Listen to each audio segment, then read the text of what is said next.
Bismillahirrahmanirrahim. Alhamdulillahi Rabbil Alamin. Wassalatu wassalamu ala Sayyidina wa Nabiyyina Muhammad wa ala alihi at-tayyibin at-tahirin wa sahbihi al-muntajalin wa ala al-jami' al-anbiya illahi wal mursalin. Me emrin e Allahut të gjithë mëshirshmit, mëshirëplotit. Falënderimet më të sinqerta janë për Allahun e madhëruar. Paqja e bekimit e Allahut qofshin mbi profetin Muhammad, i familjen e tij të pastër, mbi shokët e tij të zgjedhur dhe mbi të gjithë të dërguarit e profetët e Allahut të madhëruar. Të dashur vëllezër dhe motra, ju përshëndes me përshëndetjen e bukur islame. Assalamu alaikum wa rahmatullahi wa barakatuhu. Paqja, bekimet, mirësitë dhe mëshira e Allahut qofshin mbi ju. Në vazhdim të rubrikës ajeti dhe kuptimi i tij, për sot do të flasim për kuptimin, mesazhin e ajetit 95 dhe në ajetin 97 të surës Ali Imran. Në këta ajetet e begata, Allahu i madhëruar thot: Bismillahirrahmanirrahim. Qul sadaqallah fattabi'u millata Ibrahima hanifa wa ma kana minal mushrikin. Inna awwala baytin wudi'a lin-nasi lalladhi bi Bakkata mubarakan wa hudan lil alamin. Fihi آيات بينات مقام إبراهيم ومن دخله كان آمنا والله على الناس حج البيت من استطاع إليه سبيلا ومن كفر فإن الله غني عن العالمين.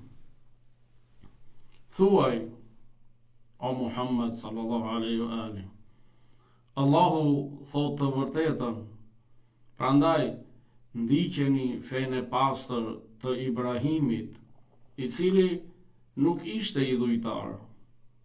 Me të vërtet, shtëpia e parë e ngritur për njerëzit, për adhurim, është ajo në Bek, pra në Mek, e bekuar dhe udhërrëfyese për popujt. Në të ka shenja të qarta që janë vendi i Ibrahimit. Kush hyn në të është i sigurt. Dhe vizita për haxh e kësaj faltore, e kësaj shtëpie, është detyrë për çdo që ka mundësi ta përballojë rrugën. E kush nuk beson, Allahu nuk ka nevojë për askënd.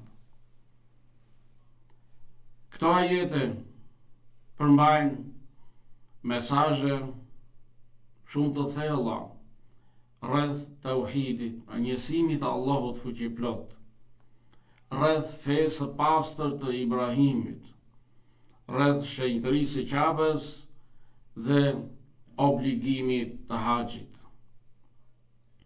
Këto ajete e lidhin besimin e vërtet me dorëzimin ndaj Allahut fuqiplot dhe me kthimin tek burimi i pastër i fesë hyjnore. Pra sot do të flasim rreth kuptimit, mësimeve dhe mesazheve të këtyre ajeteve të bekuara.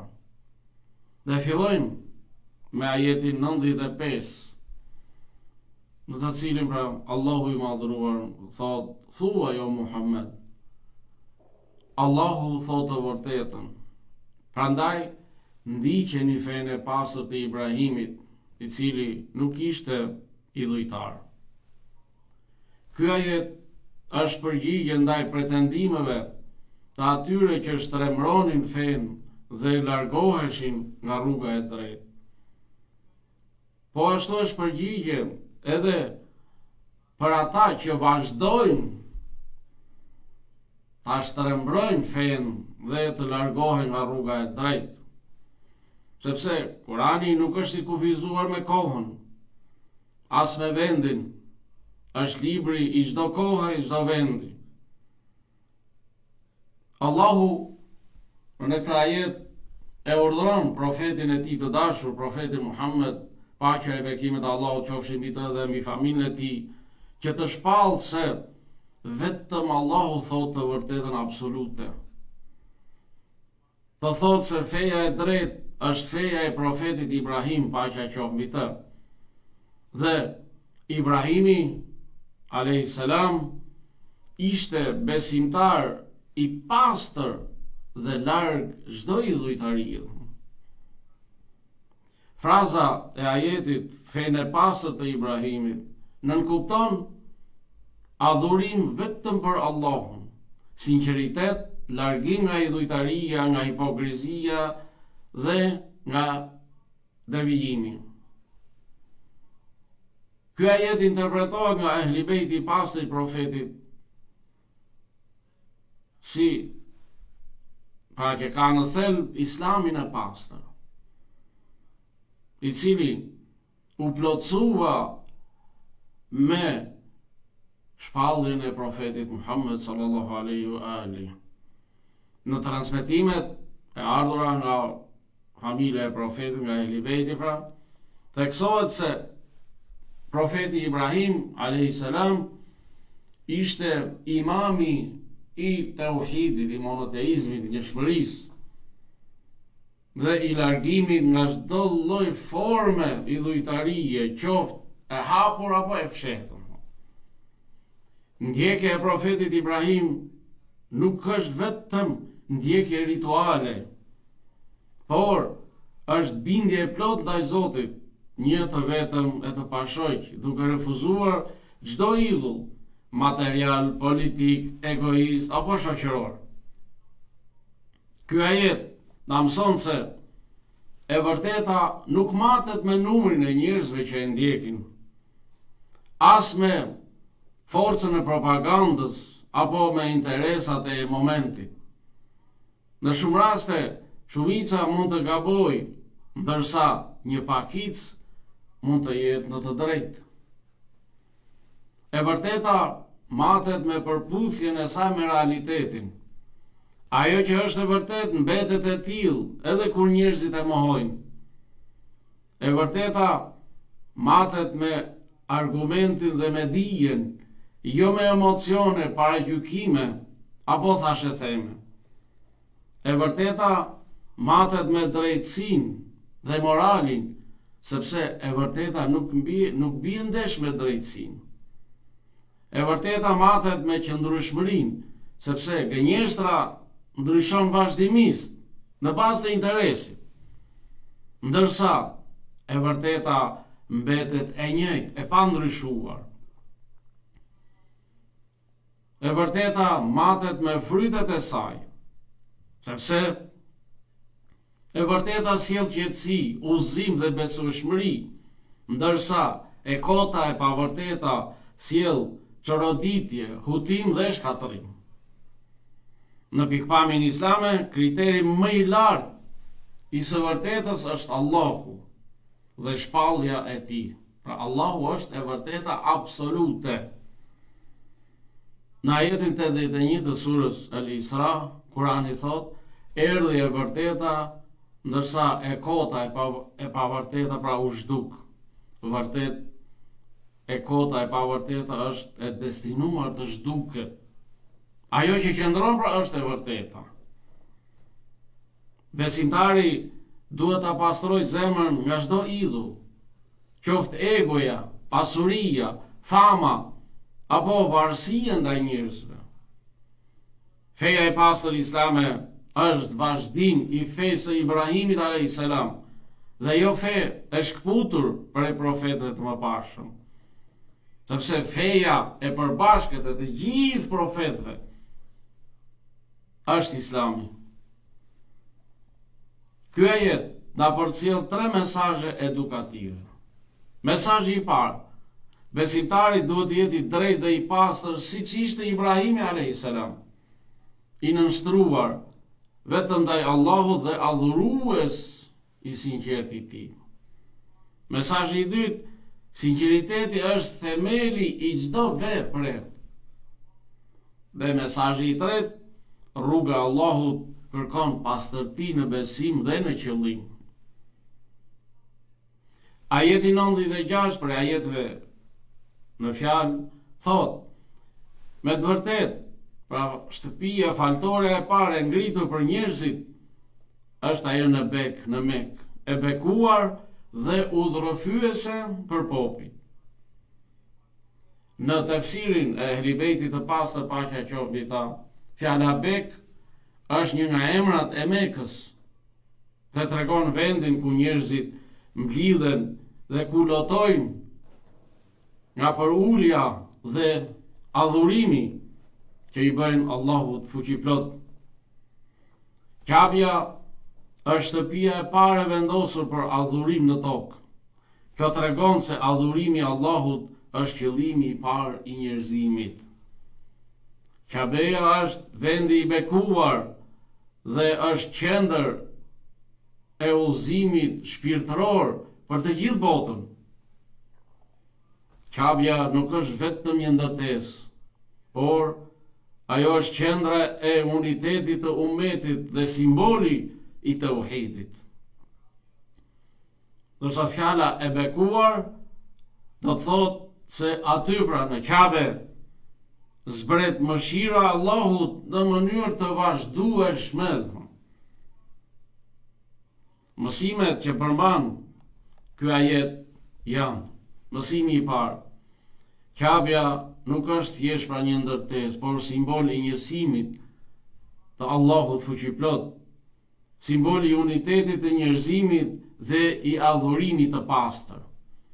Mësimi i dytë, të gjithë muslimanët, pavarësisht racës apo gjuhës, medhebit, sektit, drejtohen ka një kible e përbashkët. Mësimi i tretë, bekimi i vendeve të shenjta lidhet me bindjen dhe adhurimin ndaj Allahut fuqiplot. Ashtu si ajeti 95 edhe ky ajet pra ajeti 96 të surën Ali Imran na përcjell mesazhe edukative. Sa nevojë pra kemi për mesazhet e Kuranit në këto ditë. A janë qetësues për zemrën, janë pastrues, udhërëfyes, ndriçues, shpëtues. Mesazhi i parë i ajetit është zemrat e besimtarëve duhet të jenë të lidhura me Allahun e krijuesin e zemrave, jo vetëm me gur e forma. Mesazhi i dytë, Kabja simbolizon bashkimin dhe unifikimin e ummetit islam. Dhe për këtë muslimanët duhet të marrin mësime që të bashkohen, të unifikohen dhe të qëndrojnë larg përçarjes, larg konfliktit, larg mos marrëveshjeve. Mesazhi i tretë, udhëzimi i vërtet fillon me kthimin ka Allahu fuqiplot. Nëse kthehemi tek Allahu, jemi të udhëzuar, jemi të shpëtuar.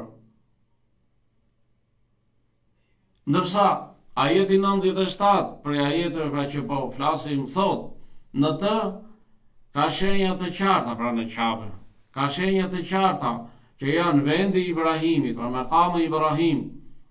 Kush hyn në të është i sigurt dhe vizita për haxh e kësaj shtëpie pra e Kabes është detyrë për çdo që ka mundësi ta përballoj rrugën, ta përballoj për udhtimin. E kush nuk beson, Allahu nuk ka nevojë për askënd. Fjalia e ajetit në të ka shenja të qarta tregon historinë e profetëve, praninë e gjurmëve të Ibrahimit a.s., madhështinë shpirtërore të Kabes dhe mrekullinë e ruajtjes së saj ndër shekuj.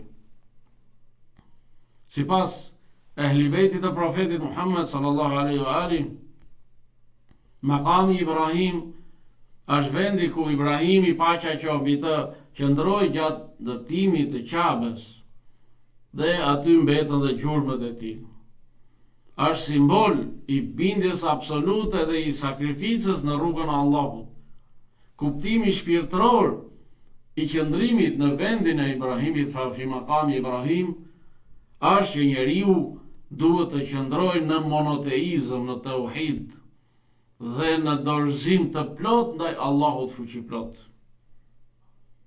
Fjala e ajetit kush hyn në të është i sigurt, ka kuptimin se qabja është vend sigurie. Në të ndalohet padrejtësia, ndalohet gjakderdhja dhe njeriu duhet të gjejë paqe shpirtërore. Sipas ehli bejtit të profetit Muhammed sallallahu alaihi wa alihi, ai që hyn në shtëpinë e Zotit me zemër të pastër, hyn në sigurinë e Allahut nga dënimi dhe devijimi. Imamët e ehli bejtit, paqja qoftë mbi ta, kanë theksuar se siguria e vërtet është siguria e zemrës nga idhujtaria, shirku dhe nga mëkati. Prandaj është detyrë që t'i ruajmë zemrat tona nga idhujtaria, nga mëkati, nga gjunahe, nga gabime, nga gjithçka, sepse të gjitha këto e nxin zemrën. Por të përpiqemi ta marrim të bardhë, të pastër siç na e dha Allahu fuqiplot, dhe të adorzojmë atij të pastër. Ky ajet i begat na mëson pra 3 mësime. Mësimi i parë, feja synon sigurinë dhe paqen, dhe jo terrorin, jo dhunën, jo vrasjen, jo krimin. Kushdo që thot se feja synon pra krimin, vrasjen, ai është ose ignorant për thelbin e fesë, ose paguhet për të shtrembruar të vërtetën e fesë. Mësimi i dytë i ajetit është besimtari duhet të jetë burim sigurie për të tjerët. Profeti thot musliman është ai nga i cili njerëzit janë të sigurt nga dora dhe gjuha e tij. Mësimi i tretë, vendet e shenjta duhet të respektohen me për ulësi. Ky ajet, ajeti pra 97, flet edhe për haxhin, që ne po përjetojmë ditët e këtij adhurimi të madh. Dhe haxhit nga gjithë bota janë drejtuar për Kaqabja e mallnueshme, për të kryer pra adhurimin e madh të haxhit. Ajeti thot, dhe vizita për haxh e kësaj shtëpie, pra e Qabes, është detyrë për çdo që ka mundësi ta përballoj rrugën. Nga thënia e ajetit që ka mundësi ta përballoj rrugën, kuptohet se haxhi është detyrë për atë që ka mundësi fizike, financiare dhe siguri në rrugë. Në transmetimet e Ehli Bejtit paqja qoftë mbi ta, thuhet se haxhi nuk është vetëm udhtim fizik, por është rrugtim shpirtëror drejt pastrimit nga egoja dhe idhujt e brendshëm. Haxhi është udhtim drejt Allahut, krijuesit ton. Haxhi është shkollë e barazis, sepse në haxh që të gjithë janë të veshur njësoj. Haxhi është pastrim shpirtëror dhe kujtim i ditës së gjykimit, ditës që do dalim para Allahut fuqiplot. Haxhi është pranvera e shpirtrave dhe e zemrave. Është stina e gjelbrimit të jetës monoteiste në zemrën e çdo muslimani. Haxhi është manifestimi i umetit islam dhe shkolla e asaj sjelljeje që ky ummet i madh duhet ta ndjek për të arritur lumturinë e tij. Haxhi i Ibrahimit është po ai haxh muhammedan, në të cilin lëvizja drejt njësimit të Allahut, pra tauhidit dhe unitetit, zë vendin kryesor në shpirtin e të gjitha riteve. Haxhi është mësimi praktik i gjallë dhe ndërtues që na vizaton rrugën e jetës në një formë praktike dhe të ndritur. Allahu inshallah pranon të gjitha atyre pra që janë nisur për të kryer këtë adhurim të madh, dhe Allahu ja plotësoft edhe atyre që dëshirojnë ta kryejnë këtë adhurim. Për mesazheve të adhurimit të madh të haxhit janë: mesazhi i parë, njeriu largohet nga krenaria dhe luksi. Mesazhi i dytë, të gjithë veshin të njëjtin ihram, të njëjtën veshje. Mesazhi i tretë, kujtohet se para Allahut njerëzit janë të barabartë. Pra në haxh kujtohet se njerëzit janë të barabartë para Allahut. Sepse në haxh shkojnë si kryetar, president, njerëz të thjesht, zyrtar, por atje janë të veshur të gjitha me një robë dhe të gjithë kryejnë të njëjtin rit. Dhe për këtë të gjithë janë të barabartë para Allahut të madhëruar. Fraza e ajetit kush mohon ka kuptimin se ky mohim nuk është vetëm mosbesim formal, por edhe refuzimi është edhe refuzimi i urdhrit të Allahut pas njohjes së tij. Pra kur dikush njihet me një urdhër të Allahut fuqiplot dhe e refuzon atë urdhër, edhe kjo është mohim. Në fund të ajetit 97, Allahu thot, Allahu nuk ka nevojë për askënd. Kjo pjesë është shumë e thellë dhe na mëson se Allahu nuk ka nevojë për adhurimin ton dhe nuk përfiton nga adhurimi. Jemi ne që kemi nevojë për Allahun. Refuzimi i besimit dëmton vetëm njeriu, nuk e dëmton Allahun. Adhurimi është nder për njeriu, sepse është në kontakt me krijuesin e tij, komunikon drejt për drejtë me krijuesin, me Allahun fuqiplot. Mosbindja nuk e pakson madhështinë e Allahut. Njeriu duhet të jetë mirënjohës që Allahu i ka hapur derën e adhurimit. Dhe për këtyre adhurimeve është edhe adhurimi i haxhit. Dhe haxhi është për dobinë e njeriut dhe jo të Allahut fuqiplotëm.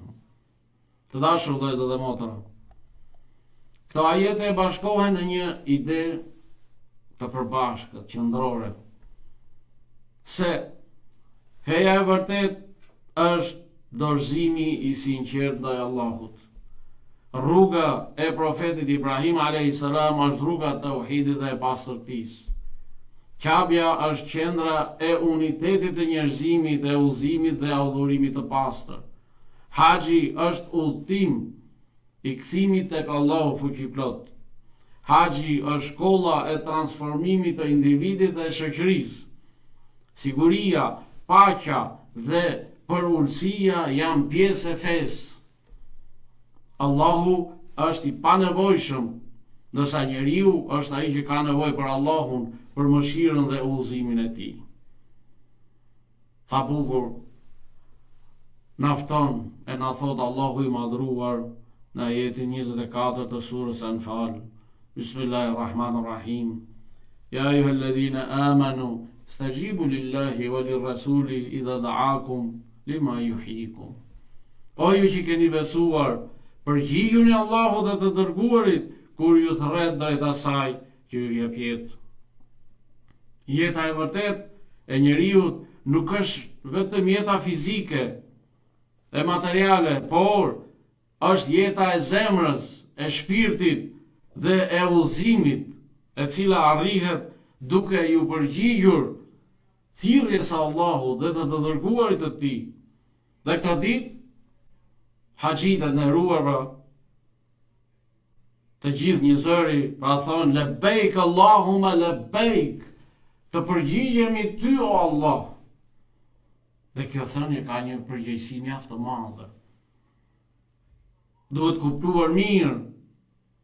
Dhe kur thua të përgjigjemi ty o Allah, do të thotë që ne do të qëndrojmë të palëkundër në rrugën tënde, do të kundërshtojmë pa drejtësinë, do të përkrahim të shtypurit, të dobtit, të paaftët.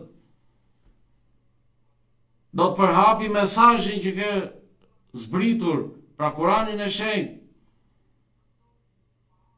Prandaj pa, ky ajet i fundit, ajeti 24 në surën Al-Anfal, na mëson se besimi, bindja ndaj Allahut dhe ndjekja e rrugës së profetëve, paqja qoftë mbi ta, e të dërguarve dhe të dashurve të Allahut, janë burimi i jetës së vërtet, i dignitetit dhe i lumturisë së njeriu në këtë botë dhe në botën tjetër. Qofshin për atyre që i dëgjojnë thënjet, porosit, këshillat dhe ndjekin ato që janë më të mira.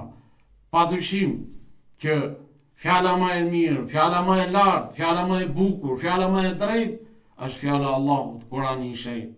Le të kapemi pas tij që të shpëtojmë, që të jemi të lumtur si në këtë jetë, ashtu edhe në jetën tjetër. Allahu ju ruajt ju dhe familjet tuaja kudo që t'jeni dhe ju urojmë të gjithë haxhive pra udhtim të lehtë dhe Allahu ja pranoft për haxhin të gjithëve inshallah. Wassalamu alaikum wa rahmatullahi wa barakatuh. Paqja, bekimet, mirësitë dhe mëshira Allahut qofshin mbi ju.